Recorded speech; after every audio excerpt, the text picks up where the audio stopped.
How to get Instagram on laptop. Hey everybody, welcome back to our channel. In this video we're going to learn how we can get Instagram on laptop, so make sure to watch the video till the very end.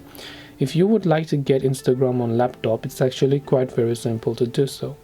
Now, if you're using Windows 10 or 11, your laptop or Windows PC comes with a Microsoft Store.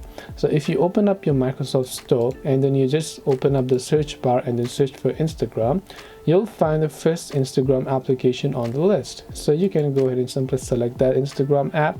Now in my case, I have already happened to install it. If you haven't installed, you'll find the install button. If there is an update, you will see the update button if you've already installed it. And then you can just go ahead and open up Instagram and just make sure to sign in to your account. This way you can go ahead and basically get Instagram on laptop. Hope this video is very helpful. If you have got any more questions, feel free to leave them down below.